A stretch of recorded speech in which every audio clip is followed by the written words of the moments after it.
The first time I noticed the bird feeder had become a problem, it wasn't because someone confronted me at the mailbox or slid a warning under my door. It was because the entire neighborhood went unnaturally quiet, like a place that had learned to hold its breath. For 3 years, my mornings had a rhythm that felt bigger than the subdivision itself. The soft click of the kitchen blinds, the first strip of pale sunlight crawling across the hardwood, and then the tiny living confetti outside, sparrows, finches, nuthatches, and the occasional cardinal that looked like it had wandered in from a children's book. I wasn't one of those people who treated birds like pets, and I wasn't trying to turn my yard into a sanctuary with fountains and decorative stones. I just had a feeder, one, hanging from a branch that belonged to an oak tree older than any house on this block, older than the streetlights and the neat sidewalks, older than the idea that this land could be divided into lots and governed by laminated rules. The oak sat near my back fence, thick-trunked and patient, its canopy wide enough that it threw shade like a roof. When the wind came through, it sounded like a distant ocean. When the birds came, it sounded like the world remembering how to be alive. The subdivision had a name designed to feel timeless, something like Heritage Glen or Maple Ridge Estates, but everything about it was new, engineered, and tight. Identical roofs, identical hedges, identical mailboxes, identical expectations. The oak was the only thing that refused to match. It was the only thing that didn't apologize for taking up space. I bought the house because of that tree, even if I told my realtor it was the quiet street, the good value, and the reasonable commute. I didn't say the truth out loud. I wanted to live near something that couldn't be replaced by a developer with a brochure and a deadline. On closing day, the previous owner, an older man with a handshake like he'd done real work, stood with me in the backyard and looked up at the branches like you would look up at a church ceiling. He didn't give me a speech, but he said one sentence that stayed with me the way a warning stays with you long after you forget the moment it was spoken. He told me that tree was protected, not metaphorically, legally. I didn't fully understand what he meant then, and I didn't ask him to explain because life was busy and the house needed paint and the neighborhood seemed calm. Calm, though, is something that can be manufactured, and manufactured things can crack when pressure is applied. The pressure arrived on a Monday morning that started like any other, with the feeder swinging slightly in the breeze, and the sound of birds tapping at the seed tray like they were knocking politely for breakfast. I was halfway through a cup of coffee when my phone pinged with a neighborhood notification. Then another. Then another. Not one message, but a cascade, like a dam had been pulled, and all the opinions that had been quietly building behind it were finally flooding out. The HOA Community Board had posted an important update. The kind of post that uses capitalization like a weapon and reads like it was written to be screenshot and forwarded. It wasn't a suggestion. It wasn't a request. It was a directive. Effective immediately, it announced. All bird feeders are prohibited in the community. No warning, no grace period. No explanation beyond vague phrases like health concerns and pest risk, as if a handful of sunflower seeds could summon a plague. The post promised inspections. It promised fines. It promised enforcement. It was written in that cold, corporate tone that's supposed to make you feel small, the tone that implies the rules are not made by people, but by something bigger and untouchable. The comments under it were a mess, but the mess had a pattern. Some neighbors cheered like the ban had rescued them from a threat they'd never named. Others were confused, asking what changed. A few were angry, pointing out that bird feeders had existed here for years without disaster. The loudest voices, though, were the ones that sounded relieved to finally have a target. They talked about mess, about property values, about standards. They talked like the birds were freeloaders and the seeds were graffiti. The irony was almost funny, because the subdivision's marketing brochure had literally featured birds in its glossy photos, perched on fences to imply peace and nature. Nature, it turned out, was welcome only as an image, not as a living, unpredictable presence. I stared at the screen until the words stopped being words and became a feeling, a tightening, not quite anger, not quite disbelief, but something in between. I wasn't a person who enjoyed conflict. I didn't attend HOA meetings. I paid my dues, kept my lawn trimmed, brought my trash bins in on time, and avoided drama like it was a contagious disease. My bird feeder wasn't an act of rebellion. It was just part of my routine, part of the small, harmless pleasures that made the world feel less like a treadmill. But the post didn't ask whether it mattered to anyone. It assumed it didn't. It assumed compliance would be automatic. It assumed the HOA could point at the sky and tell the neighborhood what was allowed to land. I walked outside and stood on the patio, looking up at the feeder as if I were seeing it for the first time. The birds didn't know anything had changed.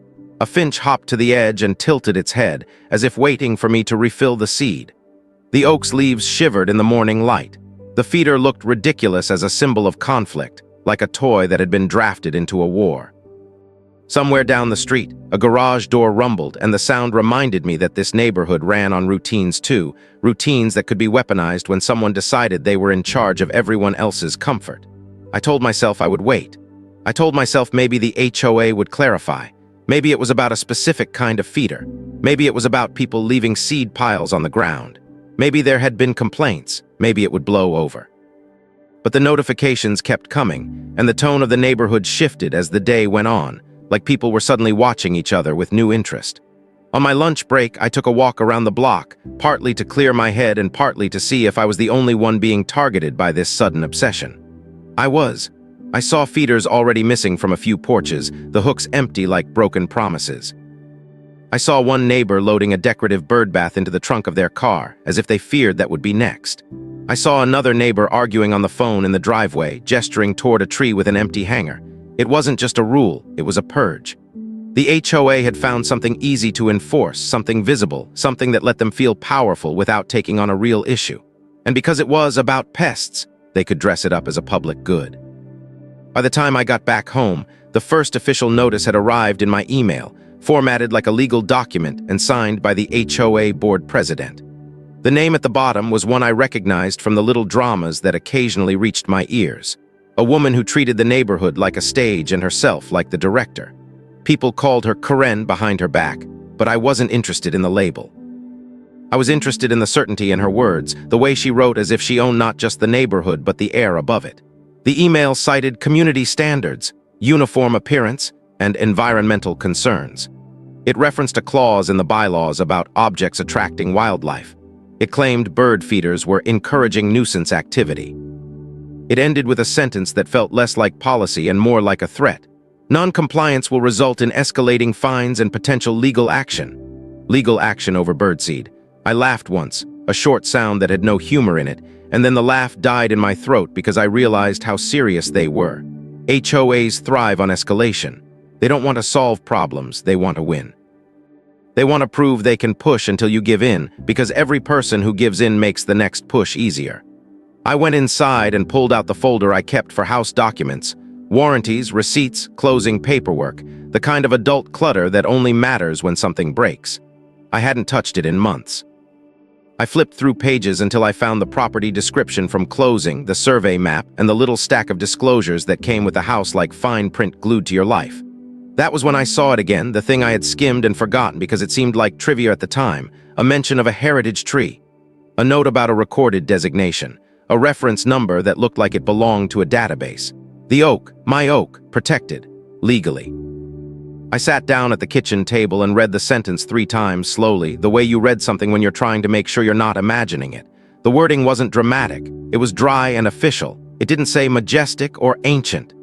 It said the tree was subject to preservation requirements. It said it was registered. It said alterations were restricted. It said enforcement fell under a local ordinance. The oak wasn't just a tree. It was an asset recognized by the town, a piece of living history. And suddenly the HOA's ban on all bird feeders didn't feel like a petty rule anymore. It felt like a collision course between a group of people who thought paperwork made them powerful and a set of laws that existed long before the HOA's glossy welcome packet. The oak didn't care about HOA bylaws. The oak existed in a different category of authority. The only question was whether I could prove it in a way that mattered before the HOA's enforcement machinery rolled over me. That afternoon, I did what any reasonable person does when they realize a conflict is coming. I started collecting facts. I looked up the reference number. I searched the town's website. I found a page on historic preservation, buried beneath announcements about road closures and recycling schedules. There it was in plain language. Heritage trees could be designated for age, size, and historical significance. Certain protections applied. Certain activities could not be prohibited if they were part of maintaining the heritage status or the ecological function of the site. The wording didn't mention bird feeders specifically, but it did talk about habitat, about native species, about conservation goals. I printed the page. I printed the ordinance. I printed the registry entry that listed my oak by location and approximate age. 300 years. A number so absurd in the context of a cookie-cutter subdivision that it made my hands shake a little as I stapled the pages together. 300 years meant the oak was alive when people traveled on horseback, when maps were hand-drawn, when this land wasn't an estate, but just land. 300 years meant it had survived storms, droughts, wars, and chainsaws. It wasn't going to be bullied by an HOA president with a clipboard, but I was still me, a homeowner with a job, a mortgage, and a desire to live quietly. That desire was the HOA's favorite weakness because they count on people not wanting trouble. They count on people folding to avoid stress. They count on people thinking, it's just a bird feeder, until it becomes, it's just a fine, until it becomes, it's just a lien. By evening, the neighborhood was buzzing with the kind of nervous energy you can feel even when you're indoors. Cars slowed down as they passed houses, as if people were checking who had complied. The community board was filled with photos, anonymous, grainy shots of feeders still hanging, posted like evidence. People were tagging the HOA, demanding enforcement. It was the digital version of pointing and whispering. My house wasn't posted yet, but I knew it was only a matter of time. The feeder hung in the oak like a dare. I could take it down and avoid the fight, but then what? Next week it would be garden flags. The week after that it would be paint shades. The week after that it would be the oak itself because someone would decide the leaves were messy or the roots were a hazard. If the HOA could ban bird feeders with no vote and no warning, they could try anything. And the oak, protected or not, was suddenly in their line of sight. That night after the sun set and the neighborhood lights clicked on in synchronized blandness, I stood in the backyard again. The feeder was quiet now, swinging gently empty of birds. The oak was a darker mass against the sky, its branches stretching like arms. I felt small next to it, but not powerless. Small in the way you feel next to a mountain, aware of scale, aware of time, aware that your problems are temporary. The tree had been here long before the HOA, and it would be here long after the HOA, unless someone with paperwork and arrogance managed to do irreversible damage first. I went back inside, sat at my desk, and began drafting a response. Not a plea, not a complaint, but a statement built on facts. I attached the ordinance printouts. I cited the registry entry. I referenced the closing document that mentioned the heritage designation. I wrote in calm, precise language, the kind that doesn't give emotional ammunition. I didn't accuse anyone. I didn't insult anyone. I simply laid out the truth. My oak was protected under historical law, and any attempt to enforce a blanket ban that interfered with the tree's ecological function could be unlawful. I hit send. For a moment, the house was silent again, and I could almost pretend that one email could stop an HOA machine. But deep down, I knew that wasn't how these stories went. People who love control don't respond to facts with humility. They respond with anger, with doubling down, with retaliation. They treat boundaries as challenges. They treat the word law like it only applies to other people. I closed my laptop, turned off the lights, and went to bed with the uneasy feeling that I had just stepped onto a path that wouldn't allow me to go back to being invisible. Somewhere out there, in a house like mine, but with a different kind of silence, the HOA president was reading my email. Somewhere out there, the neighborhood was waiting to see whether the ban would hold. And somewhere out there, the oak stood in the darkness, unmoving, as if it already knew that the next morning would not be quiet at all, because this time the fight wouldn't be about a feeder anymore. It would be about who truly had authority over something that had survived 3 centuries. End of chapter 1. The next chapter begins when the HOA responds, not with compromise, but with a sudden inspection notice, and a deadline designed to force a public showdown. The inspection notice arrived less than 12 hours after I sent my email, which told me everything I needed to know about how seriously the HOA intended to take this. It wasn't framed as a response or a discussion or even a disagreement. It was framed as an inevitability. The subject line alone carried weight, written in the same clipped, authoritative tone that tries to turn compliance into a reflex. Scheduled compliance inspection, immediate attention required. There was no greeting, no acknowledgement of the documents I had attached, no reference to the heritage designation or the local ordinance. Instead, there was a date, a time window, and a list of focus areas that extended far beyond bird feeders. Lawn edging exterior fixtures, unapproved installations, and buried halfway down the list, tree-mounted objects. That phrasing was deliberate. It was vague enough to give them room to maneuver, and specific enough to make one thing clear. The oak was now officially on their radar. As I read the notice, I felt that familiar HOA tactic unfold in real time. The shift from a single rule to a full-scale compliance sweep, the kind designed to overwhelm homeowners with the sense that they are perpetually one misstep away from punishment. The feeder had been the spark, but the inspection was the fire. I printed the notice and placed it on the kitchen table next to the stack of ordinances and registry documents, creating a neat, almost symbolic divide between two kinds of authority. One was loud, fast, and impatient. The other was quiet, slow, and rooted in decades of precedent. The inspection window was set for mid-morning, a time chosen carefully to ensure maximum visibility, when neighbors would be home, walking dogs, or peeking through blinds under the pretense of being busy.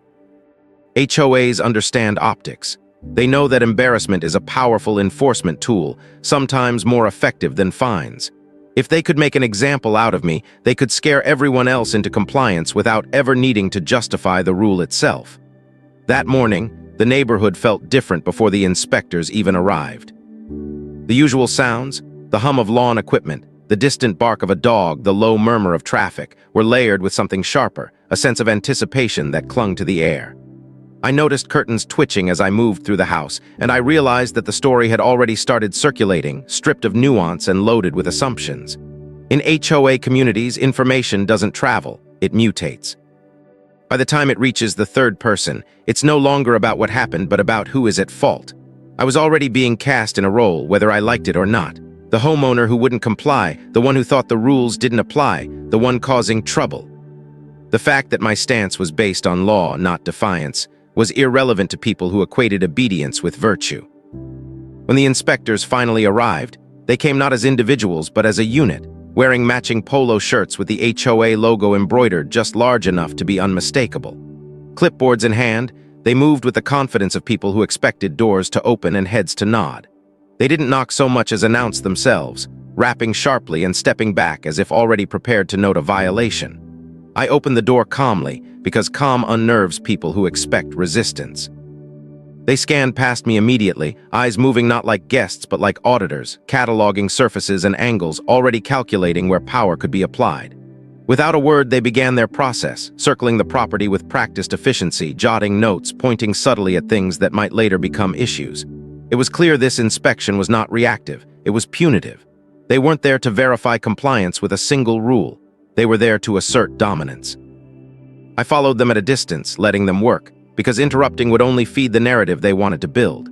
As they moved toward the backyard, I felt the tension tighten, because this was the moment everything hinged on. The oak came into view slowly, its trunk thick and textured, its branches stretching outward like they always had, indifferent to human schedules. The bird feeder hung where it always did, modest and unobtrusive, a small object in the shadow of something massive. One of the inspectors stopped abruptly, pointing at it as if it were a smoking gun. The others gathered around, murmuring, flipping through pages, checking boxes. They took photos from multiple angles, documenting the feeder with the intensity usually reserved for structural damage. It was almost surreal watching grown adults treat a handful of birdseed like contraband. Then one of them stepped closer to the tree itself, running a hand along the bark, peering upward, and I could see the calculation happening behind their eyes. This wasn't just about the feeder anymore. This was about the tree, about whether it could be reclassified, reframed, or reinterpreted as a risk or a liability. HOAs don't like things they can't control, and a 300-year-old oak was the ultimate symbol of that loss of control. When they finished their circuit, they gathered near the patio, comparing notes, their body language shifting from observation to conclusion. That was when I stepped forward and placed the stack of printed documents on the table between us, the sound of paper hitting wood sharper than any raised voice. I didn't explain yet. I didn't argue. I simply let the weight of official language speak first. The inspectors glanced at the papers, their expressions tightening as they recognized seals, reference numbers, and formatting that didn't come from an HOA template. They flipped through the pages more slowly than they had expected to, the confidence draining from their posture in small increments. This was not a scenario covered in their training. They were used to homeowners who apologized, who promised to fix things, who argued emotionally without evidence. They were not used to homeowners who responded with statutes. The atmosphere shifted noticeably, and even the birds seemed to sense it, fluttering briefly through the branches above as if punctuating the moment. The inspectors asked for clarification, not verbally, but with looks that invited me to fill the silence. I explained, calmly and precisely, that the oak was registered as a heritage tree under local law, that its ecological function was protected, and that any enforcement action affecting it fell outside the HOA's authority. I pointed to the registry entry, the ordinance section, the reference number that tied the tree to a municipal database. I emphasized that the feeder was not an arbitrary decoration, but part of maintaining the habitat associated with the tree's designation.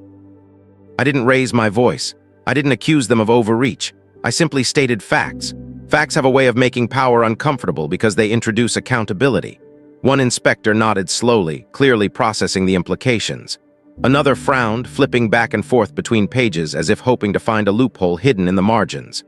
The third stepped aside, making a call on a phone that suddenly looked much heavier than it had a few minutes earlier. That call lasted longer than any of them expected, and during that time the dynamic shifted again. Neighbors began to notice that the inspection had stalled, that the inspectors weren't writing citations or issuing warnings. People drifted closer under the guise of checking mail or adjusting sprinklers, their curiosity drawn by the unusual stillness. In HOA communities, enforcement is usually loud and decisive. Silence suggests complication, and complication suggests that the narrative might not be as simple as rule breaker punished. When the inspector returned from the call, the tone had changed completely. The certainty was gone, replaced by something closer to caution. They explained, again without fully engaging, that they would need to escalate the matter to the board and possibly consult with the association's legal counsel. The inspection, they said, would be inconclusive for now. No citations were issued. No fines were announced. The feeder remained where it was. As they packed up their clipboards and walked away, I could feel the eyes of the neighborhood on my back, not with the satisfaction the HOA likely wanted, but with confusion. The script had failed. The villain had not been punished. The authority had hesitated. That kind of moment is dangerous for an HOA because it exposes the fact that their power is conditional, not absolute. Inside the house, after the inspectors left, I sat down and let the adrenaline drain away, replaced by a heavy awareness of what I had just triggered. The HOA would not let this go quietly. They had been challenged publicly, and people who rely on control do not forgive that easily. The inspection had been their opening move, and it had not gone as planned. That meant the next move would be bigger, louder, and more aggressive. I checked my email again, half expecting another message already waiting, and found instead a flurry of neighborhood posts speculating about what had happened. Theories were forming. Rumors were solidifying. Some people were defending me cautiously. Others were sharpening their criticism, accusing me of exploiting technicalities to avoid community standards. The oak stood outside, unchanged, its leaves catching the afternoon light, unaware that it had just become the center of a growing storm. I knew then that this conflict was no longer about bird feeders or even about a tree. It was about whether the HOA's authority could be questioned, and whether a single homeowner could force an organization built on compliance to acknowledge limits. The inspection had ended without resolution, but it had set the stage for something far more dramatic. The next chapter begins when the HOA board calls an emergency meeting, determined to rewrite the narrative and the rules before the law can catch up with them. The emergency meeting announcement appeared less than 24 hours after the inspection stalled, and its urgency was impossible to miss because the HOA made sure everyone felt it at once. Emails went out marked high priority. The community board was flooded with pinned posts, and printed notices appeared taped to mail kiosks and clubhouse doors like warnings before a storm. The language was carefully chosen to sound calm while communicating panic, filled with phrases like clarification, community alignment, and addressing recent concerns, but the speed with which it was organized told a different story. HOAs do not call emergency meetings unless something threatens their sense of control, and this one had done exactly that. Feeders still hung in the oak, visible proof that enforcement had failed, and that single unresolved issue had created a crack in the illusion of absolute authority. By the time the meeting day arrived, the neighborhood felt charged, as if everyone knew they were about to witness something more significant than a debate over birds. Cars lined the street near the clubhouse well before the start time, and people gathered in clusters, talking in low voices, rehearsing opinions they planned to unleash once they were inside. I walked in alone, not because no one supported me, but because public alignment in HOA conflicts often comes later, after people see which way the wind is blowing. The room itself was designed to project order, folding chairs in neat rows, a long table at the front where the board members sat elevated slightly, and a framed copy of the community bylaws mounted on the wall like a moral code. The board president sat at the center, posture rigid, expression controlled but tight around the eyes. She did not look like someone preparing for a discussion. She looked like someone preparing for a verdict. As the meeting was called to order, the air seemed to thicken, filled with the kind of anticipation usually reserved for courtroom dramas. The president began with a rehearsed statement about unity, safety, and maintaining standards, her voice steady and formal, as if repetition could smooth over the fact that the board had been caught off guard. She referenced the bird feeder ban as a necessary adjustment and framed the inspection delay as a procedural pause, refusing to acknowledge that it had been halted by law, not logistics. Then she pivoted quickly, introducing the real agenda, a proposed clarification to the bylaws that would explicitly prohibit all feeding of wildlife and expand HOA authority over environmental features within private lots. The language was broad, aggressive, and unmistakably reactive. This was not about resolving a concern, it was about regaining ground that had been lost. As she spoke, I could feel the room split along invisible lines. Some residents nodded along, comforted by the promise of restored order. Others shifted uncomfortably, sensing that something about this felt rushed, forced, and potentially dangerous. The president emphasized that the HOA had a duty to act in the best interests of the community, a phrase that sounded noble until you noticed how often it was used to justify ignoring individual rights. When she opened the floor for comments, the tension snapped into motion. People stood up one after another, voicing opinions that ranged from passionate to petty. Some talked about cleanliness, about seeds on patios and birds on fences, about vague fears of pests without evidence. Others questioned the timing, asking why a rule that had never been an issue suddenly required emergency action. A few brave voices asked whether the board had consulted legal counsel before proposing changes that might conflict with municipal law. Each question chipped away at the board's composure, even as the president tried to steer the conversation back toward compliance and trust. When my turn came, the room quieted in a way that surprised even me. I didn't introduce myself dramatically or frame my words as a challenge. I simply laid out the facts again, calmly and methodically, referencing the heritage designation of the oak, the local ordinance, and the inspection outcome. I explained that the proposed bylaw changes would not override municipal law and that attempting to enforce them against a protected tree could expose the HOA to legal consequences. I emphasized that this was not about personal preference but about jurisdiction. The room reacted subtly at first, a murmur here, a raised eyebrow there, but the impact was undeniable. For the first time that evening, the board looked uncertain. The president tried to dismiss the concern as interpretation, suggesting that HOA authority could coexist with local law, but the words lacked conviction. It was clear she had not expected the conversation to move beyond internal policy. She had expected obedience. As the discussion continued, something shifted among the residents. People who had arrived ready to complain about birds began to ask broader questions about power. If the HOA could rush through changes without proper review, what else could it regulate next? Gardens, trees, outdoor decorations. The idea that a 300-year-old oak could be subject to a snap decision made in a folding chair meeting unsettled even those who disliked the feeder ban.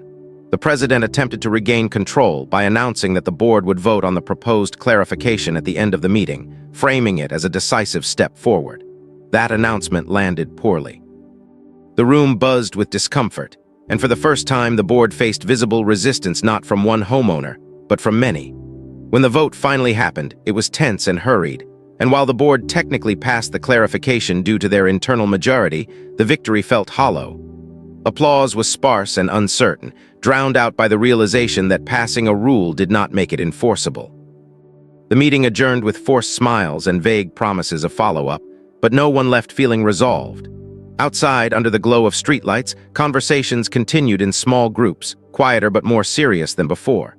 People were no longer debating birds, they were debating the limits of the HOA itself. I walked home under the canopy of the oak, its leaves rustling softly above me, and for the first time since this began, I sensed that the tide was turning. The board had shown its hand, and in doing so had revealed its fear. The emergency meeting was supposed to reassert control, but instead it had raised questions the HOA could not easily silence. The next chapter begins when those questions attract attention beyond the neighborhood, and the word compliance is replaced with a far more dangerous word: investigation. The morning after the emergency meeting felt different in a way that was hard to describe but impossible to ignore, as if the neighborhood itself had shifted from being a closed system to something suddenly porous. The oak still stood exactly as it always had, the feeder still hanging quietly from its branch, but the air around the house felt charged with consequence rather than conflict. This was no longer just a disagreement contained within the familiar echo chamber of HOA emails and clubhouse meetings. The board's rushed bylaw vote, their visible discomfort, and the unresolved tension had created a ripple effect that extended beyond trimmed lawns and matching mailboxes.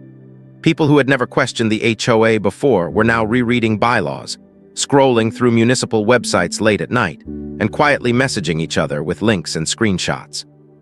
Authority, once assumed to be absolute, was suddenly being examined, and examination has a way of attracting outside light. That light arrived first in the form of paperwork.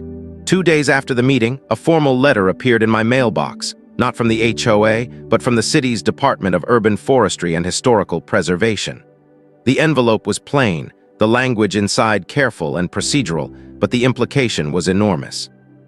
The department had received an inquiry regarding the oak's heritage status and potential interference by a private association, and they were initiating a standard review to ensure compliance with preservation ordinances.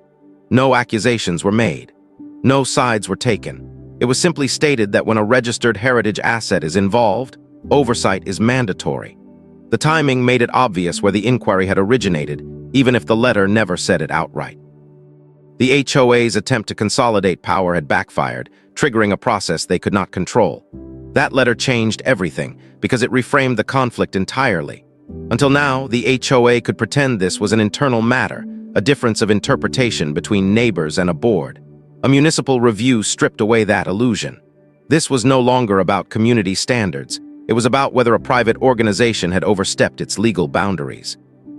News travels fast in neighborhoods like this, and the arrival of an official letter might as well have been a siren. By midday, the community board was buzzing again, but the tone had shifted from judgment to speculation. People weren't asking whether I would comply anymore. They were asking what the city could do, what authority the HOA actually had, and whether this could affect future assessments or dues. Fear has a way of changing loyalties, and the fear of legal scrutiny is especially effective. The HOA board responded the only way organizations under pressure know how, with statements. Carefully worded posts appeared assuring residents that the board was fully cooperative with any inquiries and that the heritage designation was under review for context. That phrase, under review for context, stood out because it implied uncertainty where none existed. Heritage status is not a suggestion or an opinion, it is a recorded fact. The attempt to soften it only highlighted how unprepared the board was to operate outside its usual bubble. Over the next few days, I noticed subtle changes in how neighbors interacted with me. People who had avoided eye contact before now nodded cautiously or stopped to ask neutral questions about the tree, the law, or the process. Support came quietly, often prefaced with disclaimers about not wanting to get involved, but it came nonetheless. Others remained distant, uncomfortable with the idea that challenging the HOA might destabilize the predictable order they relied on.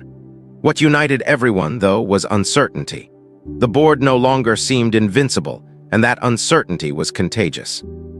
The second letter arrived at the end of the week, this time addressed to both me and the HOA board, outlining the next step: an on-site compliance review by municipal officers to assess the oak, its surroundings, and any actions taken or proposed that could affect its protected status. A date was set. A time window was specified. The language was polite, but the message was unmistakable. This was not optional. When word of the scheduled visit spread, the neighborhood entered a strange limbo. The HOA could not issue new fines or enforcement notices without risking direct conflict with the city, so their usual tactics were temporarily neutralized. In that vacuum, speculation flourished. Some residents feared property values would drop if the HOA lost authority. Others wondered if this meant more freedom than they'd realized was possible. The board, meanwhile, retreated into silence, canceling a previously scheduled meeting and limiting communication to brief, non-committal updates. Silence from an HOA is never a sign of confidence. It is a sign of recalculation. On the day of the municipal review, the street felt like a stage set before a performance. Cars were parked more carefully than usual. Lawns looked freshly manicured. People lingered near windows and porches, pretending to be busy while clearly waiting for something to happen. When the city vehicle arrived, it did not carry the drama of flashing lights or uniforms designed to intimidate. It was understated, almost boring, which somehow made it more powerful. The officers stepped out with measuring tools, cameras, and clipboards, their demeanor calm and professional. They greeted me politely and explained the process, emphasizing that their role was to document and verify, not to adjudicate personal disputes. That distinction mattered because it underscored the difference between enforcement based on law and enforcement based on preference. As they examined the oak, measuring its trunk, noting its canopy spread, and photographing identifying features, their focus never wavered. The feeder was noted, yes, but only in context, as part of the tree's immediate environment. There was no outrage, no judgment, no performative concern. It was treated as a data point, not a provocation. When representatives from the HOA arrived, they did so with a visible shift in posture. Gone was the confident, clipboard-wielding assertiveness of the inspection. In its place was a cautious formality, the kind people adopt when they know they are being evaluated rather than obeyed. They asked questions carefully, deferred to the officer's explanations, and avoided making definitive statements. Watching the interaction, it became clear just how different these two kinds of authority were. One relied on habit and intimidation. The other relied on documentation and precedent. The review took longer than anyone expected, stretching into the afternoon, and when it concluded, the officers did not offer conclusions on the spot. They explained that a report would be compiled and shared with all relevant parties, and that any findings would be communicated formally. That restraint frustrated those who wanted immediate resolution, but it reinforced the seriousness of the process. Law does not rush to reassure, it moves deliberately. After the city vehicle left, the neighborhood exhaled, but the tension did not disappear. Instead, it transformed into anticipation. Everyone understood that whatever came next would set a precedent, not just for bird feeders or trees, but for the balance of power within the community. That evening, as the sun dipped behind the oak and shadows stretched across the yard, I stood beneath its branches and felt a strange mix of relief and responsibility. The tree had drawn a line the HOA could not erase, and now that line was being examined by people who understood its significance. This was no longer about winning an argument, it was about defining limits. The next chapter begins when the city's findings are delivered, and the HOA is forced to confront a reality it has long tried to ignore. Some authority cannot be claimed, only respected.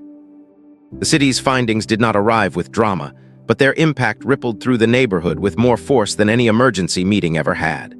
The report came in the form of a multi-page document delivered electronically and by certified mail, addressed to both the HOA board and me. Its language precise, methodical, and utterly uninterested in emotion. There were no grand statements, no moral judgments, just facts arranged in a way that made consequences unavoidable. The oak was confirmed as a registered heritage tree, its age and dimensions verified, its ecological role documented, and its protected status reaffirmed under municipal ordinance. The feeder was referenced briefly, described as a non-invasive accessory consistent with maintaining native bird habitat, and explicitly noted as not constituting harm, alteration, or interference under the law. The most significant portion of the report, however, was not about the tree or the feeder at all, but about jurisdiction. The city stated clearly that any attempt by a private association to restrict lawful activities directly tied to the preservation or ecological function of a registered heritage asset would be unenforceable, and that continued attempts could expose the association to penalties, corrective orders, or further legal review. The language was careful but firm, the kind that does not threaten but makes the outcome of defiance painfully obvious. Within hours of the report circulating, the neighborhood's digital spaces went quiet in a way that felt unnatural, like a room after someone drops a truth no one knows how to respond to. The HOA board did not post an immediate statement. The usual stream of reminders, warnings, and cheerful announcements dried up completely. That silence spoke louder than any announcement ever had. People began reading the report for themselves, highlighting passages, forwarding screenshots, and slowly realizing what it meant. This wasn't a narrow win for one homeowner. It was a boundary drawn in legal ink. The HOA had not just lost an argument. It had been reminded that its authority existed only within limits it had clearly overstepped. In the days that followed, the effects became visible in subtle but unmistakable ways. The feeder ban quietly vanished from the community board, its post removed without explanation, as if pretending it had never existed might erase the embarrassment. Inspection notices were withdrawn. Fines that had been issued to other residents were quietly refunded or reclassified as administrative errors. The board framed these reversals as routine adjustments, but no one believed that. Everyone understood they were watching a retreat. Neighbors who had taken down their feeders out of fear began hanging them back up cautiously, testing the new reality one small act at a time. It wasn't rebellion, it was curiosity. Could the HOA still enforce arbitrary rules now that its bluff had been called? Every restored feeder, every garden flag returned to a porch, felt like a quiet question being asked in public. The board eventually broke its silence with a carefully drafted message thanking residents for their patience and emphasizing the HOA's commitment to cooperation with local authorities. There was no apology, no acknowledgement of overreach, only a subtle shift in tone from command to compliance. The message assured everyone that the association's policies would be reviewed for alignment, a phrase that sounded neutral but carried an admission buried inside it.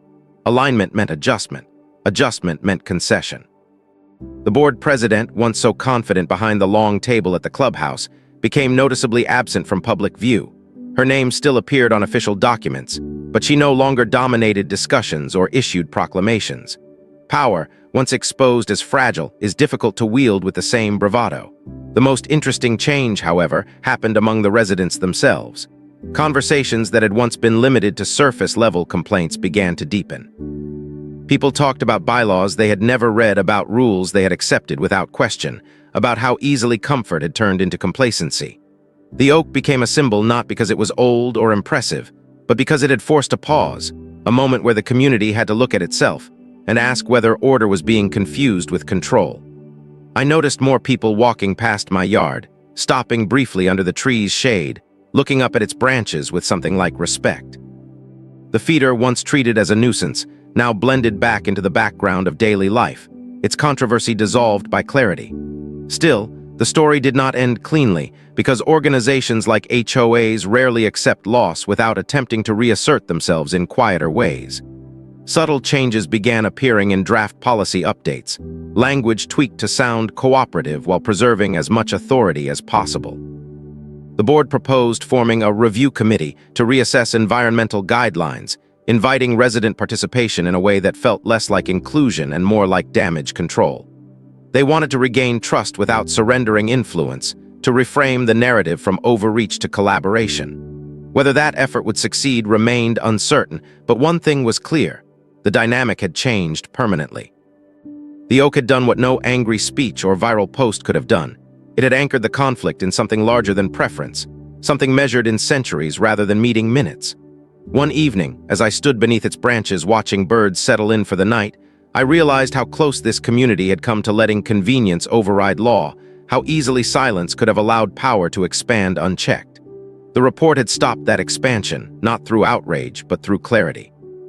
And clarity, once introduced, is difficult to erase. The next chapter begins when the HOA attempts its final move, a last effort to reclaim authority through legal maneuvering, only to discover that the precedent set by a single tree has already reshaped the ground beneath their feet. The HOA's final move did not arrive with the blunt force of a ban or the spectacle of an emergency meeting. It arrived quietly, disguised as professionalism, wrapped in the language of legal refinement and procedural housekeeping. A notice was sent to all homeowners announcing a bylaw harmonization initiative, a phrase so deliberately dull it almost succeeded in hiding its intent. The board framed it as a necessary step to prevent future misunderstandings between community rules and municipal regulations, presenting it as a proactive measure inspired by recent events. But beneath the careful wording was a clear objective: to reclaim as much authority as possible without directly challenging the city's findings. This was not surrender, it was repositioning. The proposed amendments were subtle, their danger lying not in what they explicitly forbade, but in how broadly they defined HOA oversight. Terms like environmental management, aesthetic consistency, and preventive regulation appeared repeatedly, each one elastic enough to be stretched into control if left unchallenged. The oak was never mentioned by name, but its shadow loomed over every clause. The board was attempting to draw a new map where the old lines had failed, hoping residents would not notice the redrawn borders until it was too late. What they underestimated was how much the community had changed since the inspection and the report. People read these documents differently now. They noticed the vague phrasing. They questioned the assumptions. They asked whether harmonization was just another word for expansion. The HOA scheduled a workshop-style meeting to discuss the amendments, advertising it as an open forum. But the atmosphere when people arrived was anything but casual. Residents came prepared, some with printed copies of the city's report, others with notes scribbled in margins, all carrying a new awareness that rules are not neutral by default. The board's presentation was polished, complete with slides and charts designed to reassure and distract, emphasizing cooperation, community values, and long-term planning. They spoke about preventing future conflicts, about creating clarity, about protecting everyone's investment. It was a performance meant to restore confidence without admitting fault. When questions were invited, the shift was immediate.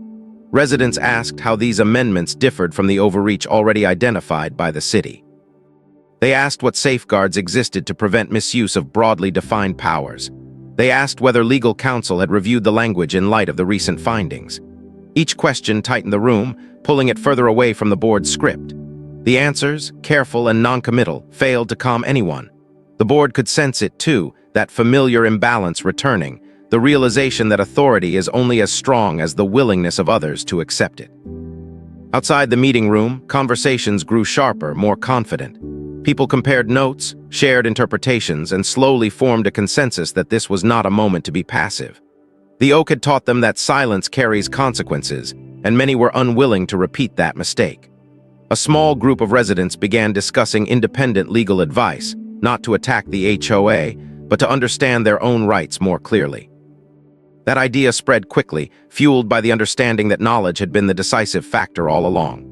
The board, sensing the momentum slipping away, delayed the vote on the amendments, citing the need for additional review. It was a familiar retreat dressed up as diligence. But this time, the delay did not diffuse the tension. It concentrated it. People no longer trusted assurances that things would be handled responsibly behind closed doors. They wanted transparency, boundaries, and acknowledgement. In the days that followed, the HOA's communications became increasingly cautious, stripped of the commanding tone that once defined them. The board president issued a message emphasizing unity and shared goals, but even that felt like an echo of a confidence that no longer existed. The oak stood unchanged through all of it, its presence a constant reminder that some things cannot be redefined by committee. Beneath its branches, neighbors gathered more often now, not to argue, but to talk, to compare experiences, to realize how much power they had unknowingly handed over in the name of convenience. What the HOA intended as a final maneuver to regain control instead solidified a new awareness within the community. The rules were no longer sacred text. They were documents subject to scrutiny. The next chapter begins when that awareness turns into action, and the residents take a step that permanently alters the balance between governance and the people it claims to serve. What began as casual conversations beneath the oak slowly transformed into something far more deliberate, though it never announced itself loudly enough for the HOA to react in time. There were no flyers, no confrontational posts, no dramatic calls to arms. Instead, there was a steady accumulation of understanding, a realization spreading from house to house that the balance of power in the neighborhood had always depended on people not paying attention. Residents who had once waved politely and retreated indoors now lingered, exchanging stories about past fines, unexplained warnings, and rules that had shifted without notice. Patterns emerged where isolated frustrations once seemed random. People began to see that the bird feeder ban had not been an anomaly, but a symptom, an example of how easily authority could expand when it went unexamined. The oak had simply made that expansion visible. As awareness deepened, it gave rise to organization, not in the form of rebellion, but in the form of structure. A group of homeowners, diverse in age, background, and opinion, began meeting informally to compare notes and research governance standards. They read the bylaws line by line, cross-referenced them with municipal codes, and shared what they learned in neutral, factual language that stripped away fear. This was not about attacking the HOA, it was about understanding it.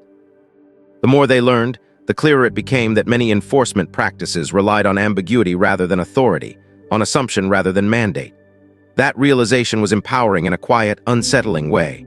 People who had once complied automatically now paused, asked questions, and requested documentation. Small acts, almost invisible on their own, accumulated into a noticeable shift. The HOA's emails began receiving replies asking for clarification instead of silent obedience. Meetings saw higher attendance and more pointed questions. The board, accustomed to deference, struggled to adapt to an audience that no longer accepted explanations at face value.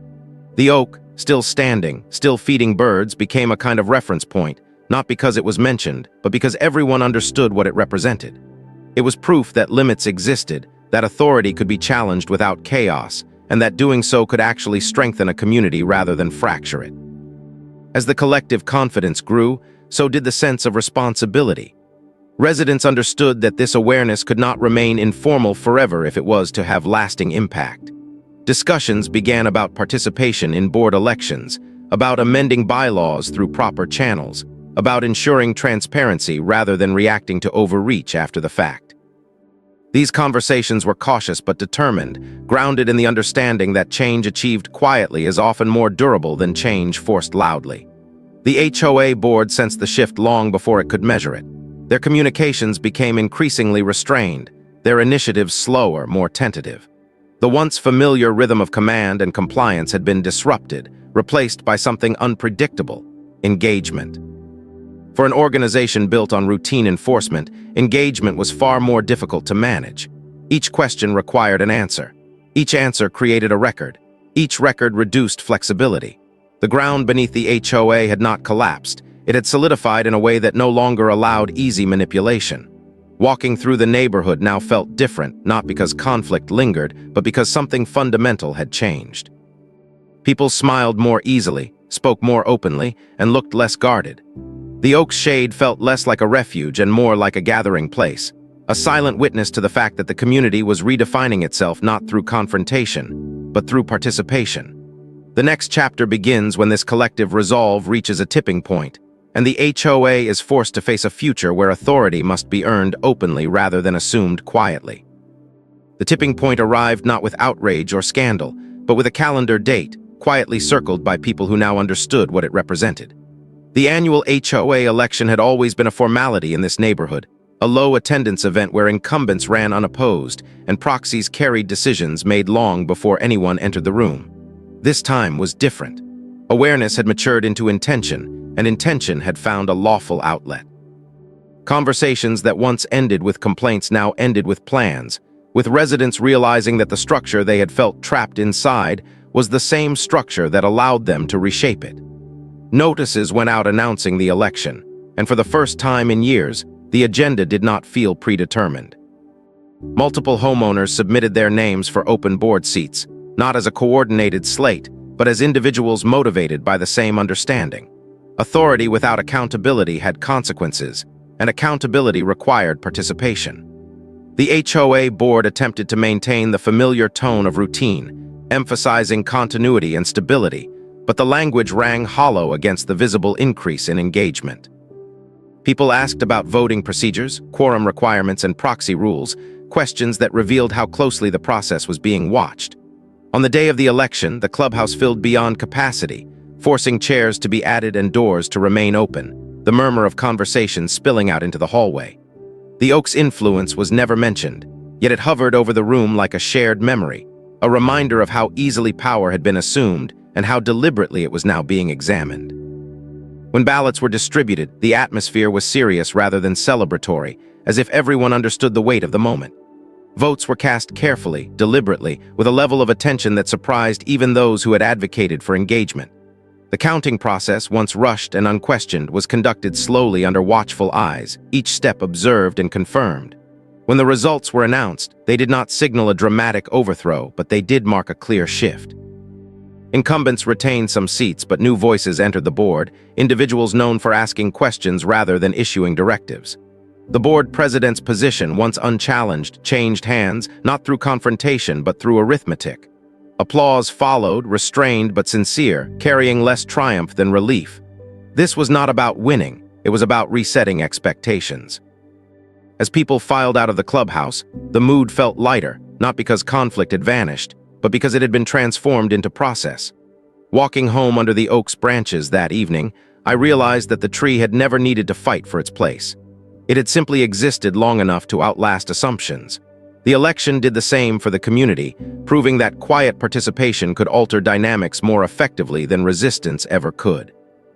The HOA still existed, the rules still mattered, but the unspoken understanding had changed. Governance was no longer something that happened to residents.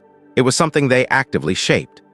The next chapter begins when the new board faces its first real test, and the neighborhood learns whether this change will hold when the temptation to control returns. The new board's first weeks passed without incident, and that absence of drama unsettled people more than any sudden crackdown ever had. In a community conditioned to equate governance with enforcement, calm felt unfamiliar, almost suspicious. Emails from the HOA arrived on schedule, but their tone had changed. Informational rather than declarative, explanatory rather than commanding. Agendas were shared in advance with clear outlines, and meeting minutes were posted promptly, unembellished and complete. These were small procedural shifts, but they carried weight because they signaled intent. The board was no longer trying to manage behavior through pressure. It was trying to manage expectations through transparency.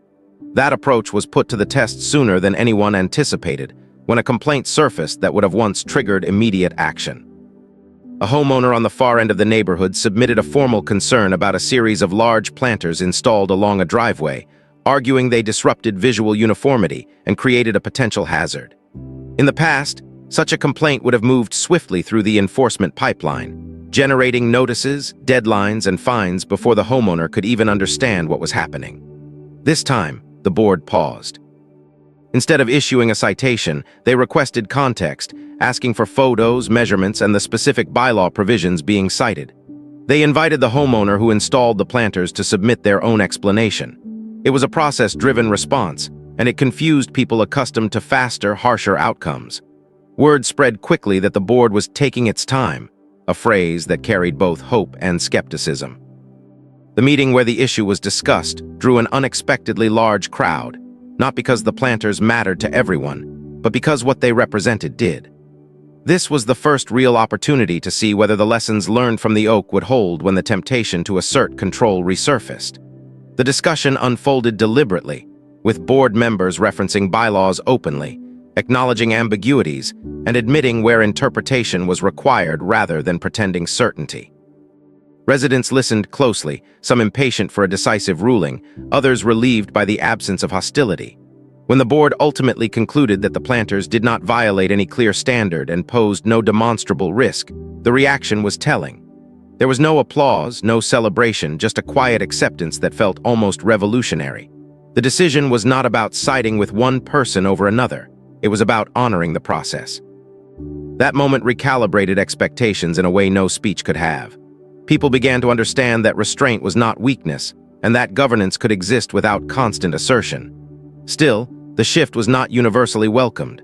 A small but vocal group expressed frustration, arguing that the HOA was becoming too soft and that standards would erode without firm enforcement. Their concerns echoed familiar fears about disorder and decline, fears that had once justified unchecked authority. The difference now was how those concerns were handled. Instead of dismissing them or exploiting them, the board acknowledged them openly, explaining the difference between clarity and rigidity, between standards and overreach.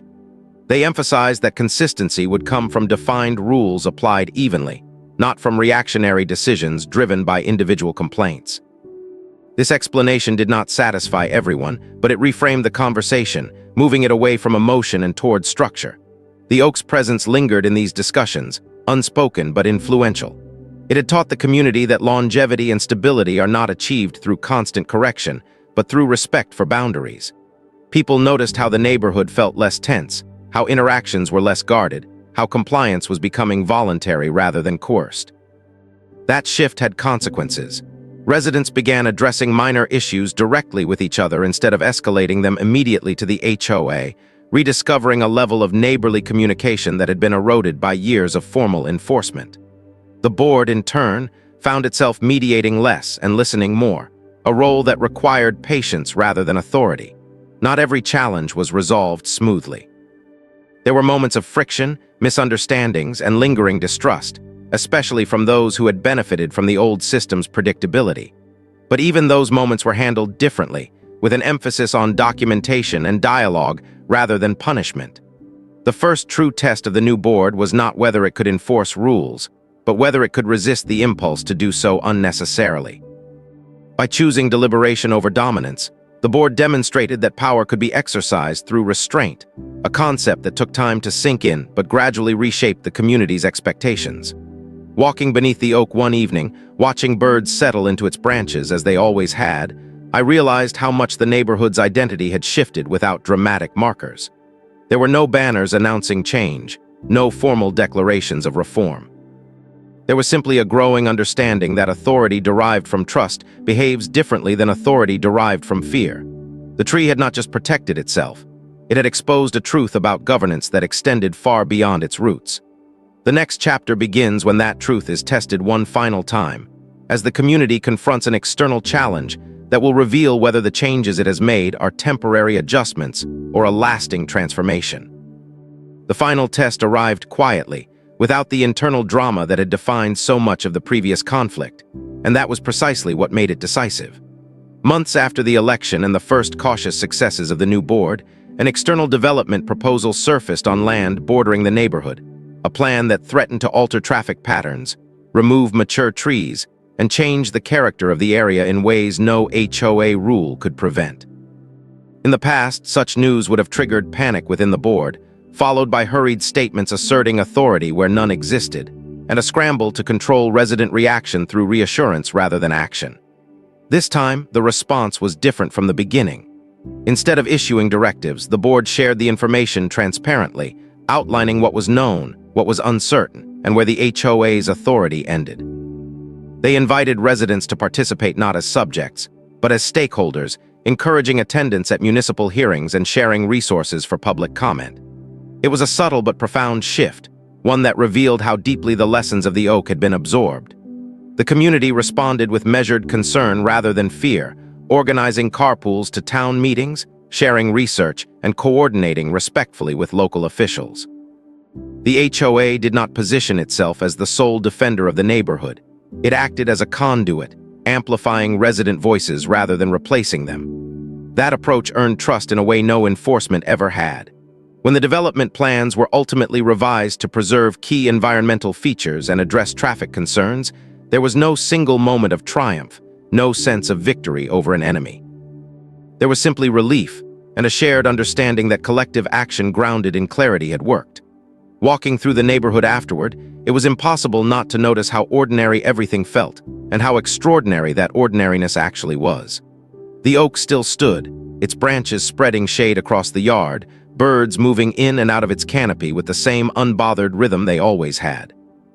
The feeder hung quietly, no longer a symbol of conflict, but just another small detail in a lived-in space. New residents moved in, unaware of the struggle that had reshaped the community, benefiting from a balance they did not know had once been missing. That anonymity felt appropriate. The point had never been recognition, it had been correction. The HOA still existed, still managed budgets and maintenance and meetings, but it did so with an awareness of its limits, an understanding earned rather than granted. The board members changed over time, as they always would, but the precedent remained, embedded not just in documents but in memory. People remembered what happened when assumptions went unchallenged, and how quickly things improved when they were examined. Standing beneath the oak one evening as the sun dipped low, I realized that the tree had done what it had always done best. It had endured. It had absorbed the noise, the scrutiny, and the attempts to redefine its place, and emerged unchanged. In doing so, it had given the neighborhood a rare gift, a reminder that stability is not achieved by tightening control, but by respecting what cannot and should not be controlled. The storm had passed, not because someone won, but because the ground itself had been acknowledged. And in that quiet acceptance, the community found something far more valuable than order. It found balance.